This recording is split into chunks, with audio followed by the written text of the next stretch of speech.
Part 2. The Ritual of the Twice Born. Before many small temples housed the shrines of the twice born, but Ramses built the great temple of Ramon that contained both temple and shrine. Underneath was the caverns of initiation. The hall of the temple faced east-west, between pillars of pure stone. This was the portal of the outer sanctuary.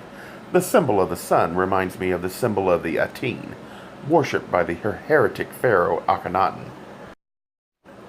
The symbols had extended from the sun 7 hands, representing the sun of life, dispensing life-giving rays within cycle of creative consciousness.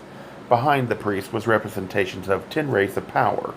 They are love, foresight, wisdom, insight, all knowledge, strength, resolution, justice, mercy, and courage.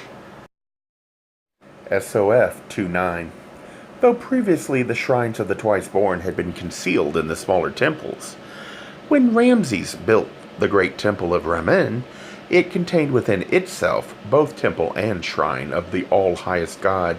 Also, there were caverns of initiation underneath in the hall of the temple, which faced east and west. Between pillars of pure stone was the portal of the outer sanctuary.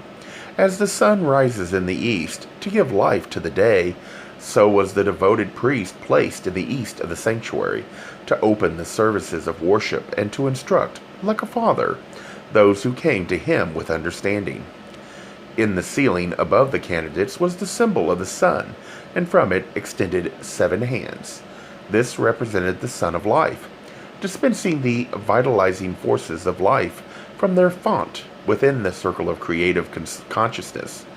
Behind the priest was representations of the 10 rays of power that flowed out from the all-highest God when he created earth, and which became the attributes of his spirit. They are love, foresight, wisdom, insight, all knowledge, strength, resolution, justice, mercy, and courage. Behind the priest was a triangular representation of the 3 sublime essences: Supreme Spirit, Soul Spirit, Forming Spirit, the 3 parts ever in unity. That sounds reminiscent of the Holy Trinity. Sanctuary entrance was to the east. Above this was a representation of the Great Eye, which I believe would be the Great Eye of Re. The hidden doorway led to a marriage chamber, where the marriage of the soul was performed. SOF 2:10.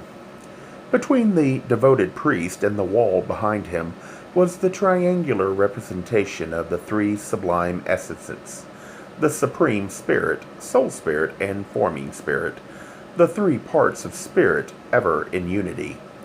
The entrance to the sanctuary was in the east, and above this was a representation of the Great Eye, the secrets of which cannot be written. Before the devoted priest was a hidden doorway, and this led down to the marriage chamber. In this chamber were performed the rites known as the marriage of the soul.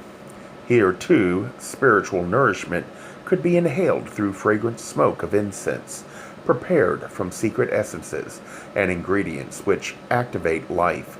Here was learned the profound secret of the soul, the secret that was in the silence. SOF 2:11.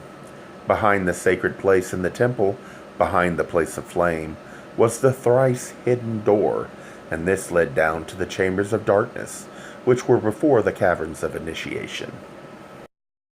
SOF 2:12.